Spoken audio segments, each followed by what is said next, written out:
எப்படி அழகாக ஆரோக்கியமாக சாட்சியாக வாழலாம் என்கிற இந்த நிகழ்ச்சியில் என்னோடு இணைந்திருக்கக்கூடிய உங்கள் அனைவருக்கும் அன்பின் வாழ்த்துக்கள். இன்றைய நிகழ்ச்சியில் தெபுரால் என்கிற ஒரு வீர பெண்மணியை வேதாகமத்தின் அடிப்படையில் தியானிக்க போகிறோம். இவள் நியாயாதிபதி 4-5 அதிகாரங்களில் இடம்பெற்றிருக்கிறார். எப்படி சாமுவேல் மோசே என்பவர்களைப் போல இஸ்ரவேலருக்கு ஆசீர்வாதமாக வழிநடத்தப்படக்கூடியவர்களாக தேவன் தெரிந்து கொண்டாரோ, அதே பிரகாரமாக இந்த ஒரு பெண்மணியையும் கர்த்தர் தெரிந்து கொண்டார். 4வது நியாயாதிபதியாக இஸ்ரவேல் ஜனங்களை நியாயம் விசாரிக்க வைத்தார். இவள் ஒரு சாதாரண பெண்மணியாயிருந்தாலும் தேவ பக்தியோடு காணப்பட்டதினால் தேவ தயவின்படி இவள் தீர்க்கதரிசியாகவும் நியாயாதிபதியாகவும் தேவ ஞானத்தோடு தேவ ஆவியின் நடத்துதலோடு ஜனங்களை நியாயம் விசாரித்து நடத்தி வந்தார். அதே சமயம் கர்த்தர் பக்கமாக ஜனங்களை திருப்பி புத்தி சொல்லி ஆலோசனை கொடுத்தும் வந்தார்.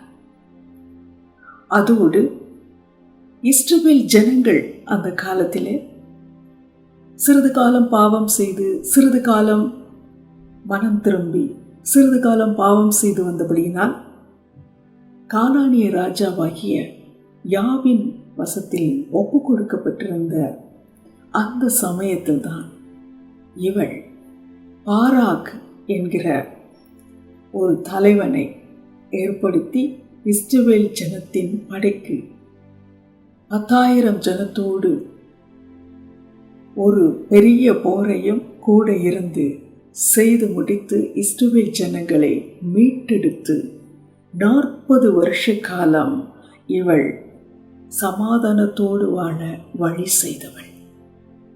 அப்படிப்பட்ட ஒரு வீரமான கர்த்தருக்கு பிரியமான இந்த ஒரு பெண்ணிடம் நாம் என்ன கற்றுக்கொள்ள போகிறோம்? முதல்ல நம்ம பார்த்தோம்னா, தேவ பிள்ளை.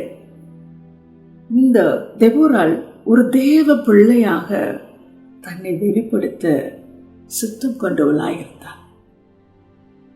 ஏனென்றால் அவள் சாதாரண பெண்ணாக இருந்தாலும் இஸ்ரவேலர்கள் பாவம் செய்தும் மனம் திரும்பவும் பாவம் செய்தும் வாழ்ந்த அந்த சமயத்தில் இவள் தான் ஒரு முன்மாதிரியான வாழ்க்கை வாழ வேண்டும் என்று தன்னை கர்த்தருக்கு அர்ப்பணித்து குடும்ப வாழ்க்கை வாழ்ந்தாலும் தேவ பக்தியோடு காரியங்களை செய்ததினாலே இவள் தேவ தயவோடு முன்மாதிரியான ஒரு தேவ வாழ்க்கையை மற்றவற்றில் வாழ்ந்து காண்பித்தவள்.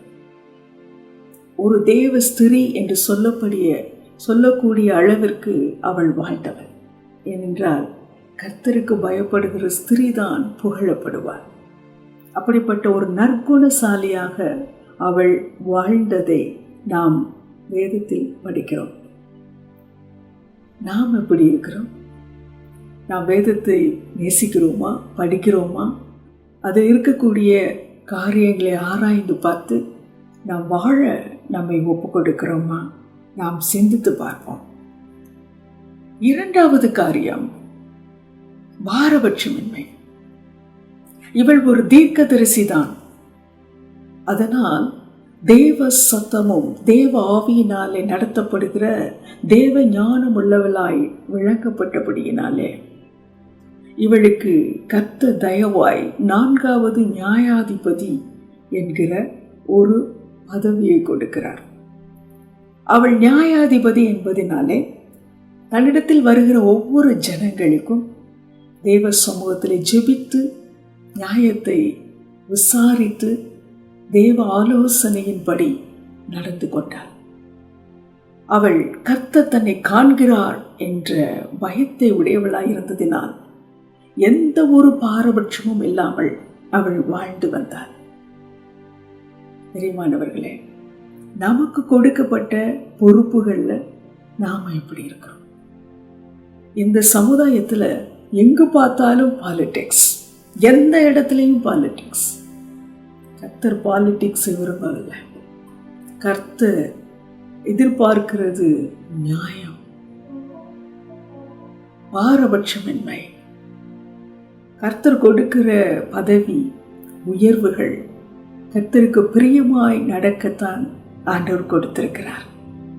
கொஞ்சம் இந்த நாளிலே நாம் சிந்தித்து பார்த்து சரி செய்ய வேண்டியவைகளை நாம் சரிபடுத்திக் கொள்வோம். மூன்றாவதாக, இவள் இஸ்ரவேலின் தாயாக காணப்பட்டாள். இஸ்ரவேலின் தாய் எப்படி இவள் அழைக்கப்படுகிறாள்? பட்டணங்கள் கிராமங்கள் தோறும் வருகிற ஜனங்களுக்கு அவர்களை தேவன் பக்கமாய் திருப்பி இந்த உலகத்தின் நியாயத்துக்கு அவள் துணை செய்யாமல் தேவன் நியாயாதிபதியாக இருக்கிறார். நமக்கு ஒரு வாழ்க்கை உண்டு மரணத்துக்கு பிறகும். அதனாலே நம்முடைய காரியங்கள் தேவனுக்கு பிரியமாய் இருக்க வேண்டும் என்று தேவனை குறித்த வெளிப்பாட்டையும் தேவ ஜனங்களுக்கு சொல்லி ஆலோசனை கொடுத்து ஆறுதல் படுத்தி சமாதானப்படுத்தி சீர்படுத்தி ஒரு தாய் எப்படி தேற்றுகிறது போல தேற்றி அவள் வாழ்ந்து வந்ததினாலே இவளை இஸ்ரவேலின் தாய் என்று சொல்லுகிற அளவுக்கு ஆண்டவர் உயர்த்தி வைத்திருந்தார். நாம் எப்படி இருக்கிறோம்? நமக்கு கொடுக்கப்பட்ட பொறுப்புகளிலே அதை மட்டும் கவனித்து இருக்கிறோமா? நம்மிடத்தில் வருகிறவர்களை எப்படி நடத்துகிறோம்? கரிசனையோடு பார்க்கிறோமா? நான் போய் அவர்களிடத்தில் பேசி அவருடைய காரியங்களுக்காக ஆலோசனை கொடுத்து ஜெபித்து திடப்படுத்தி அவர்களுக்கு உதவி செய்கிறோமா? குடும்பத்தை எப்படி நடத்துகிறோம்? மற்றவர்களுக்கு எப்படி உதவி செய்கிறோம்?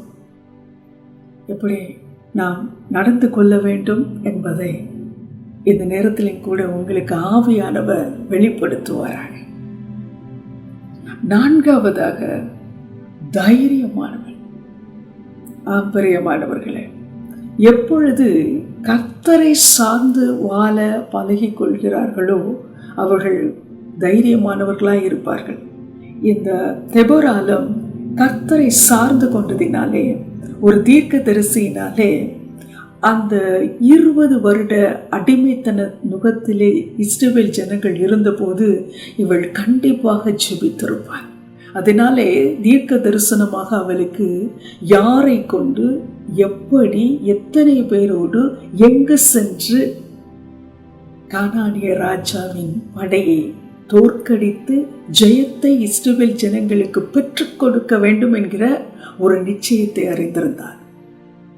அதோடு தேவன் கூட இருக்கிறார், தேவன் சொல்லுகிறார் என்கிறதில் உறுதியாக இருந்ததினாலே இஸ்ரவேல் ஜனத்திலே பாராக் என்கிற ஒருவனை படை தளபதியாக ஆண்டவர் சொல்லுகிறார், உன்னை கொண்டு மீட்க போகிறார் என்று தீர்க்க தரிசனம் சொல்லும்போது அவன் எதிரியின் படை பலத்தை அதிகமாக பார்த்ததினாலே வீட்டிலே முடங்கி இருக்கிறான்.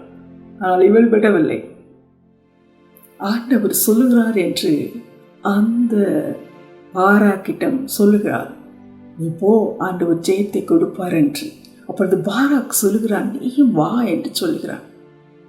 என்னோடு வர வேண்டும் என்று சொல்லி அந்த ஒரு ஆண் மகன் இந்த பெண்மணியை அழைக்கும் பொழுது இவள் படைக்கு தலைமை தாங்க பதவி ஆசையோடு இல்லை, எப்படியாவது தன் ஜனத்தை மீட்க வேண்டும் என்று சொல்லி நாப்தலி செபுலோன் என்ற கோத்திரத்திலிருந்து 10,000க்கும் அதிகமான ஜனங்களை கூட்டிக் கொண்டு இந்த பாராக்கோடு செல்கிறார். இவள் ஒரு மிலிட்டரிய ஆலோசனை கொடுத்து நடத்தக்கூடிய மகளாக அந்த இடத்துல ஆண்டவர் வைக்கிறார். பிரியமானவர்களே, இது எவ்வளவு ஒரு பெரிய ஆசீர்வாதம். இவள் சார்ந்து இருந்தது தன்னோடு வருகிறவர்களே அல்ல, தேவனை சார்ந்து இருக்கிறார். தீர்க்க தரிசனமாக வந்துவிட்டது, கர்த்தர் தன் பக்கமாய் இருப்பார். தேவன் நம் பட்சத்தில் இருக்கும்போது நமக்கு எதிராய் நிற்பவன் யார் என்று உறுதியோடு அவர்களோடு சென்றிருப்பார். அதனால தான் தேவன் பார்த்தார், எதிரியின் படைபலம் மிகவும் அதிகம். கானானிய ராஜாவுடைய சேனாதிபதி சிசரா 900 இருப்பு ரதங்கள் மற்றும் உடையவனாய் இருந்தான். அதற்கும் அதிகமான மனுஷர்கள் வந்திருக்கலாம். அப்பொழுது எதிராக இருந்தவர்களுக்கு எவ்வளவு பயம் இருந்திருக்கும் இல்ல. ஆனால் ஆண்டவர் என்ன செய்கிறார்? என் பிள்ளைகள் என்னை நம்பி போகிறார்கள் என்று சொல்லி ஆண்டவர் அந்த 900 எதிரியின் இருப்பு ரதத்தை பள்ளத்தாக்கில் செல்லும் பொழுது வெள்ளப்பெருக்கை ஏற்படுத்தி அமிழ்த்தி போக ஆண்டவர் கிருபை செய்கிறார். அப்படி அமிழ்ந்து போகும்போது தன்னுடைய ரதத்தை விட்டு இந்த சேனாதிபதி சிசரா படையை விட்டு ஓடும்போது இந்த பெண்மணி தெபொராள் அவனை பட்டயத்தாலே வெட்டுகிறார். பிரியமானவர்களே, இஸ்ரவேலின் ரட்சிப்பு பெண்மணிக்கு கிடைத்தது என்று சொல்லி இவள் அறிவித்த அந்த தீர்க்க தரிசனம் நிறைவேறியது. ஏனென்றால் பாராக் மட்டும் படைக்கு சென்று இந்த தீர்க்க தரிசனத்தை நம்பியிருந்தால் பாராக்கை மூலமாக ஆண்டவர் ரட்சித்திருப்பார். ஆனால் இவள் பாராக் செல்ல தயங்கின போது அவனோடு கூட சென்றதினால் அந்த ரட்சிப்பை ஆண்டவர் இந்த தெபொராள் மூலமாக வெளிப்படுத்தினார். பிரியமானவர்களே, நம்முடைய வாழ்க்கையிலையும் நாம் எப்படியாய் வாழ வேண்டும் என்று நினைக்கிறோம்? நாம் கர்த்தருக்கு உத்தமமாக நமக்கு கொடுக்கப்பட்ட பொறுப்பில் இருப்போமேனால் எப்படியும் ஆண்டவர் நம்மை கொண்டு பெரிய காரியங்களை செய்ய பயன்படுத்த அவர் உதவி செய்வார். விசுவாசத்தோடு ஒரு அடி நாம் எடுத்து வைக்கும் பொழுது அந்த விசுவாசத்தை கனப்படுத்தி ஆண்டவர் நமக்கு வெற்றி சிறக்க செய்கிறவர். ஹல்லேலூயா. நாம் இந்த நாளிலும் கூட தைரியமாய் தேவ சமூகத்தில் ஜெபிக்கும் போது ஒரு விசுவாசமும் தைரியமும் வரும். அந்த தைரியத்தோடு ஆண்டவர் பலத்தோடு காரியங்களை சாதிக்க நாம் முயல்வோம். சாதாரணமாக குறுகிய விதத்திலே நம்மை எண்ணிக்கொள்ளாமல் கர்த்தரை சார்ந்து பழகிக்கொண்டு பெரிய காரியங்களை நாம் செய்வோம். கடைசியாக அவள் நன்றி அறிதல் உள்ள இருதயத்தை உடையவளாயிருந்தாள். பிரியமானவர்களே, கர்த்தர் இப்படிப்பட்ட ஒரு பெரிய ரட்சிப்பை இந்த இஸ்ரவேல் ஜனங்களுக்கு 20 வருட அடிமைத்தனத்தை நுகத்தை முறித்து 40 வருடம் சமாதானத்தோடு வாழ கிருபை செய்தார். அதோடு அந்த கானானிய ராஜாவிடத்திலிருந்து விடுதலை பெற ரட்சிப்பை பெற்றுக் கொடுக்க இவளை பயன்படுத்தியதினால், அந்த ஜனங்களுக்கு ஒரு ஆசீர்வாதத்தை கொடுத்ததினால் இவள் 5வது அதிகாரம் 4ஆம் புத்தகத்திலே படிக்கலாம். இவள் நன்றியறிதலுள்ள இருதயத்தோடு வானமும் பூமியும் மழையும் அவளுக்கு சாதகமாக இந்த படைக்கு இருந்து காரியத்தை வெற்றி சிறக்க பண்ணின அந்த தேவனுக்கு அவள் ஒரு பாட்டை பாடுகிறாள். இவள் பாட்டை பாடி ஆராதிக்கக்கூடியவளாகவும் இருந்திருக்கலாம். அதனால்தான் ஆண்டவருக்காக அப்படிப்பட்ட காரியத்தை செய்கிறார். ஒரு நன்றியறிதலுள்ள இருதயத்தை ஆண்டவர் யாரிடத்திலிருந்தும் எதிர்பார்க்கிறார். தன்னிடத்திலே சார்ந்து பழகிக்கொள்கிற பிள்ளைகளுக்கு தான் எத்தனையோ உதவிகளை காரியங்களை செய்யும்போது ஆண்டவர் நன்றியறிதலுள்ள இருதயத்தை எதிர்பார்க்கிறார். நாம் எப்படிப்பட்டவர்களாக இருக்கிறோம்? நமக்கு எவ்வளவு ஆண்டவர் உதவி செய்திருக்கிறார், எப்படிப்பட்ட இக்கட்டுகளிலெல்லாம் நம்மளை ரட்சித்து காப்பாற்றி இருக்கிறார், நம்மை சார்ந்து வாழ்கிறவர்களுக்கு எப்படியெல்லாம் உதவி செய்து காப்பாற்றி வருகிறார், நம்முடைய குடும்பத்தை எப்படி ரட்சித்து காப்பாற்றி வருகிறார், ஆசீர்வதித்து வருகிறார். இதற்கெல்லாம் நாம் நன்றியறிதல் இருதயத்தோடு இருக்கிறோமா? கொஞ்சம் நாம் சிந்தித்து பார்ப்போம். இந்த நிகழ்ச்சியில் நீங்கள் உங்களை குறித்து இதன் அடிப்படையில் ஆராய்ந்து பார்ப்பீர்கள் ஆனால் ஆண்டவர் உங்களிடத்திலே பேசியிருப்பார். எந்த இடத்துல நான் இன்னும் சீர்பொருந்த வேண்டும், நான் சரிப்படுத்திக் கொள்ள வேண்டும், கர்த்தர் என்னிடத்தில் என்ன எதிர்பார்க்கிறார் என்று கண்டிப்பாக நான் விசுவாசிக்கிறேன். உங்களிடத்தில் ஆண்டவர் பேசியிருப்பார். இந்த வேளையிலும் கூட நீங்கள் ஒரு தெபொராளை போல என்னை ஆண்டவர் பயன்படுத்த வேண்டும் என்று சொல்லி இன்னும் தங்களை தாழ்த்தி சமூகத்திலே நாம் ஒப்பு கொடுத்து ஜெபிப்போமையானால் ஆண்டவர் நம் ஒவ்வொருவரையும் பயன்படுத்த வல்லமை உள்ளவராய் இருக்கிறார். இருக்கிற சூழ்நிலைகளை பார்க்காமல் கர்த்தர் சமூகத்திலே நாம் இருந்து ஆண்டவருடைய ஆளுகைக்கு ஒப்பு கொடுத்து ஜெபிப்போமே, ஆனால் ஆண்டவர் காரியத்தை மாற செய்வார். என்னோடு சேர்ந்து நீங்களும் ஜெபியுங்கள். இயேசுவே, இந்த நேரத்திலும் கூட எங்களை ஒரு பெரிய வல்லமையான பாத்திரமாக பயன்படுத்தக்கூடாதபடிக்கு போராடுகிற பிசாசின் கிரியின் தலைகளை இயேசுவை சிலுவையிலே நீ நசுக்கி போட்டீர்.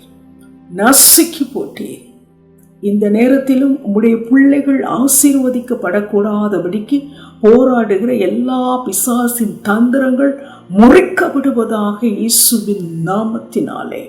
ஆண்டவரே, நாங்கள் ஒப்பு கொடுத்து ஜெபிக்கிறோம். இணைந்து ஜெபிக்கக்கூடிய ஒவ்வொரு தெய்வ பிள்ளைகளுக்கும் ஆண்டவரே, அவர்கள் தேவனின் சாயலை வெளிப்படுத்தவும், ஆண்டவரே, உமக்கு பிரியமாக நீதியாய் நியாயமாய் காரியங்களை செய்து பொறுப்படுத்தி நடத்த கர்த்தர் கிருபை செய்யும். அவர்களோடு கூட இரும். அவர்கள் இருக்கிற பகுதிகளுக்கு ஆசீர்வாதமாக்கும்படியாக ஜெபிக்கிறேன். தகப்பனே, அவர்கள் நினைப்பதற்கும் வேண்டிக் கொள்வதற்கும் பெரிய காரியங்களை செய்து அவர்களை நடத்தும்படியாக நான் ஜெபிக்கிறேன்.